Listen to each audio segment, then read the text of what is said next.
¿Cómo tener conversaciones uno a uno que sean efectivas? Desde la perspectiva de un manager. Es decir, de paso, soy JP de InLab. Denle follow si quieren saber más sobre management y desarrollo de talento. Entonces, la primera parte es por qué como managers, como líderes o como alguien que gestiona personas o un equipo va a querer tener conversaciones uno a uno. Esto lo vamos a hacer porque queremos tener una relación que nos permita tener feedback en dos vías y que esté orientado a un plan. Entonces, ¿qué puede ser este plan? Alcanzar objetivos de equipo, tal vez porque estoy gestionando a la persona en el contexto de un proyecto. Puede ser un plan de crecimiento para esta persona o en general porque estamos tratando de alcanzar un objetivo conjunto. Entonces estamos buscando maneras de poder ajustarnos y en general poder tener una relación. Ahora, ¿qué significa tener una relación?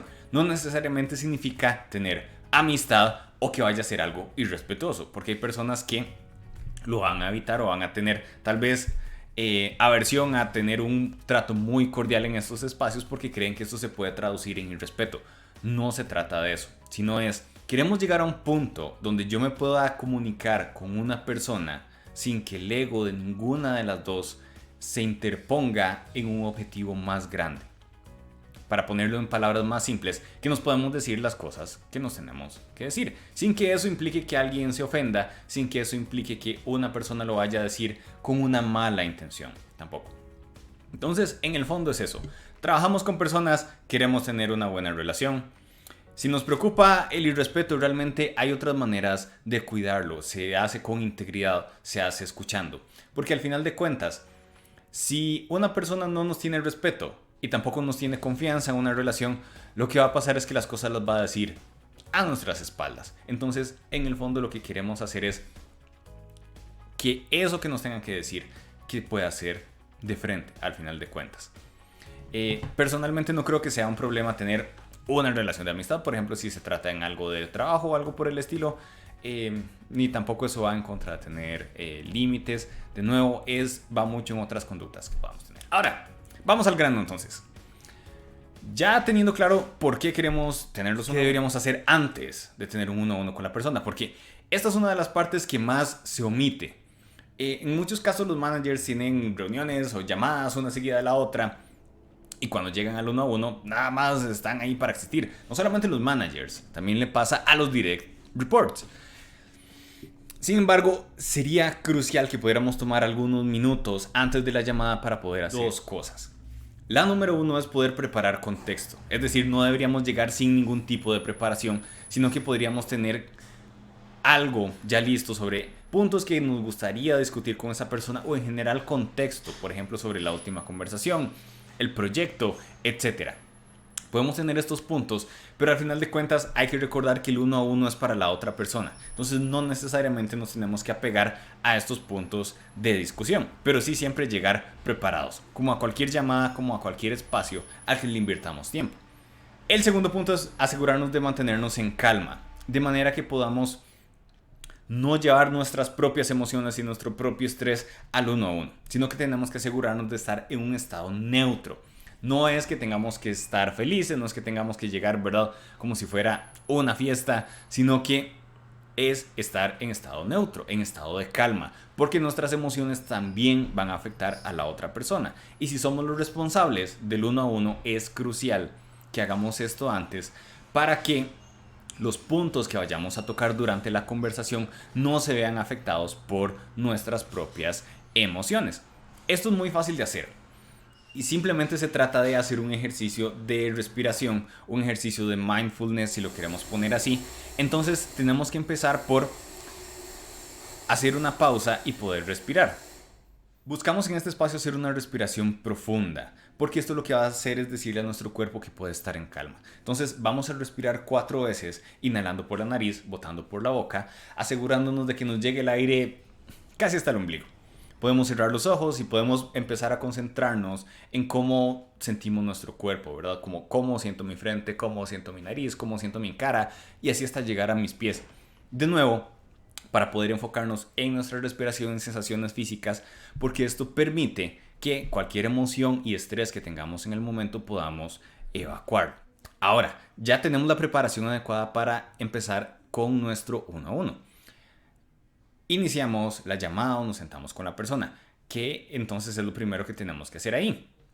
Obviamente, además de saludar y bueno, qué dicha que estás por acá, qué bueno que nos volvemos a encontrar, hay que prestar atención a cómo está la otra persona. Porque el hecho de que nosotros tengamos en control nuestras emociones no necesariamente implica que la otra persona lo vaya a hacer o lo esté haciendo. Pero de nuevo, si el uno a uno está dentro de nuestra responsabilidad o somos la persona con más experiencia simplemente con este conocimiento, por ahí tenemos que empezar. Entonces, uno puede ver el lenguaje corporal de la otra persona, ver si está con mucho estrés, ver si está con ansiedad con el trabajo, ver si tiene alguna situación emocional. A veces es fácil como enfocarse en la mirada, ver hacia dónde se están concentrando, si están revisando otros mensajes o algo por el estilo, y simplemente atender el tema, ¿verdad? Preguntarle a la persona abiertamente cómo se siente o simplemente preguntarle sobre el trabajo o algo por el estilo para entender si hay alguna cosa que necesite resolver antes de poder enfocarse del todo en el uno a uno, porque esa es la meta, que ambas personas estemos enfocadas en ese espacio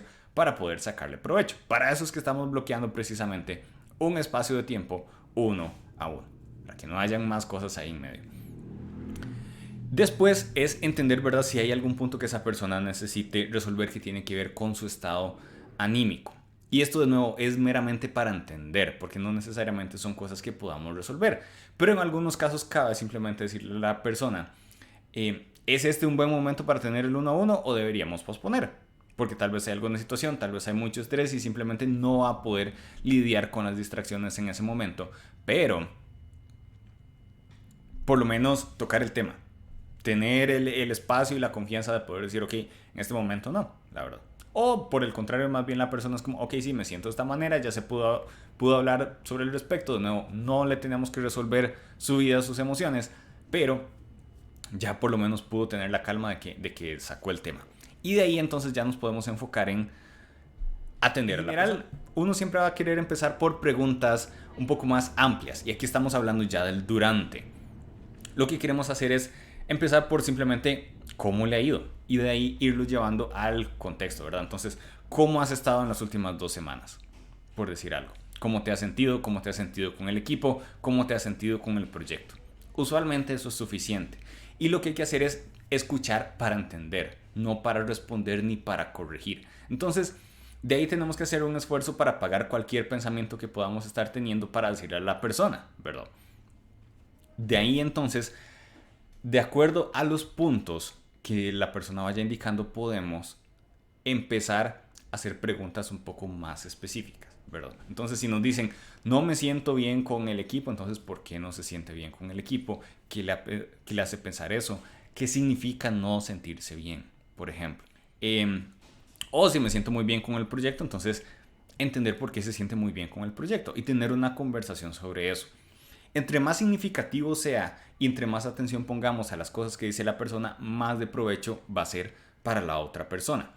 Es decir, si la persona afirma, por ejemplo, que se está sintiendo bien con el proyecto y que está aprendiendo mucho, entonces es un excelente momento para destacarle esa cualidad y eso va a hacer que la relación sea de más calidad. Si la persona tiene problemas, por ejemplo, con una situación, con un compañero de trabajo, con algo por el estilo, entonces ahí vamos a querer, ahora sí, enfocar a la persona en lo que tiene control y en lo que puede hacer y de ahí volverlo accionable. En el fondo es poder interesarnos genuinamente y tratar de llevarlo siempre a esos ámbitos, ¿verdad?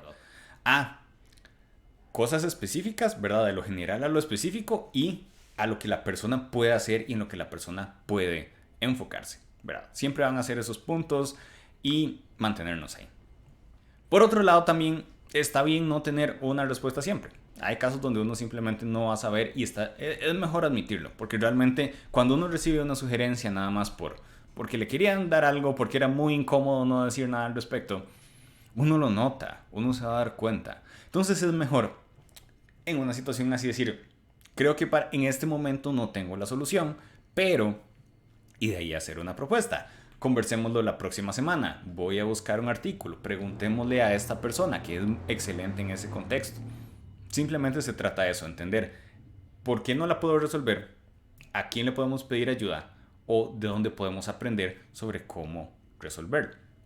Y al final de cuentas se trata de eso, ver las diferencias de opiniones como algo natural, trabajar para resolverlo como si fuera un problema del proyecto, ¿verdad? Entonces, no es algo que es que tienes esto mal, es que tienes este defecto tal y tal cosa, sino enfocarse en comportamientos, enfocarse en sucesos, enfocarse en cosas que puedo cambiar y controlar. El último punto que creo que vale la pena mencionar en el durante son las notas. Principalmente porque si queremos tener una buena preparación para nuestro siguiente 1 a 1, queremos tener contexto y no siempre nos vamos a poder fiar de nuestra memoria. Entonces, en esa parte es necesario poder tomar notas, pero tomar notas útiles, es decir, cosas que de alguna manera vayamos a usar en nuestro siguiente 1 a 1, que no sea nada más por hacer la crónica. Además, que me ha pasado tener un manager que escribe todo y después usa cero. Nada. Entonces, ¿qué utilidad tiene? ¿Verdad? Si uno ve que están escribiendo algo que uno dijo y después no se acuerdan. Entonces, ¿para qué? En este punto hay ciertos aspectos que vale la pena anotar, ¿verdad? Uno es si la persona estaba desconforme con algo, ¿verdad? Entonces, entender si esa disconformidad la pudimos resolver cuando ya debería estar resuelta, ¿verdad? Porque si no puede apuntar a otras cosas. Es decir, si no me gusta el proyecto y me cambian de proyecto y sigue sin gustarme el proyecto, ya eso apunta algo más. Pero entonces, ¿quién lleva el registro de eso? ¿Quién se está dando cuenta de ese patrón? Otra tiene que ver con el hecho de si la persona está cumpliendo o no con sus compromisos. De nuevo, para entender si es algo temporal o si es algo que se está repitiendo. Y ya saben más o menos por dónde voy, ¿verdad?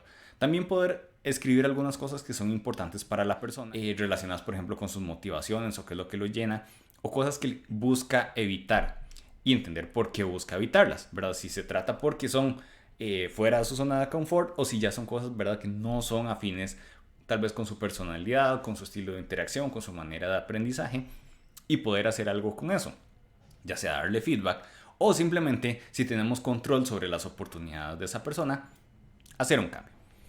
Ya terminado el 1 a 1, ¿verdad? En general yo siempre busco hacer un cierre positivo, ¿verdad? Entonces, de alguna manera que la persona vea el valor también de la conversación y que se pueda llevar algo o que se pueda llevar un siguiente paso o que se pueda llevar algo que le pueda dar un poco de motivación, por decirlo así, especialmente si la conversación ha estado un poco tensa. Ahora, esto tiene que suceder de manera natural, no tiene que ser así como de, bueno, el proyecto está muy mal, la compañía está muy mal, pero por lo menos hay salud. No, sino por lo menos decir, ok, tenemos tales dificultades, pero al menos pudimos hacer un avance, pudimos conversarlo. Tenemos una oportunidad de hacer algo al respecto. De eso se trata, hacer un cierre positivo, ¿verdad? Dar a entender que si hay dificultades, podemos progresar en hacer algo al respecto. No minimizarlas, no irnos de positivismo tóxico, ¿verdad? De que todo está bien cuando no lo está. Porque eso realmente no tiene ningún propósito. Hacemos ese cierre y es importante después hacer seguimiento, especialmente si los 1 a 1 o estas conversaciones están un poco distanciadas. Seguimiento no significa, ¿verdad?, de que voy a estar encima o que le voy a tener que dedicar un montón de tiempo, sino que es normal porque los 1 a 1 son como un equipo de trabajo pequeñito.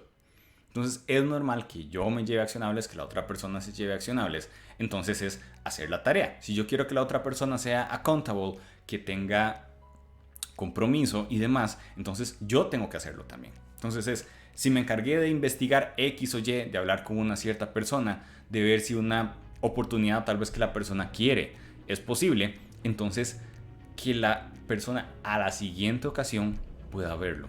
Entonces yo veo sumamente valioso cuando un manager puede hacer referencia a un punto de una conversación anterior, a veces incluso cuando la persona que lo mencionó ni siquiera se acordaba, pero por lo menos poder decir, ok, de verdad le dio importancia y de verdad le estaba dando seguimiento.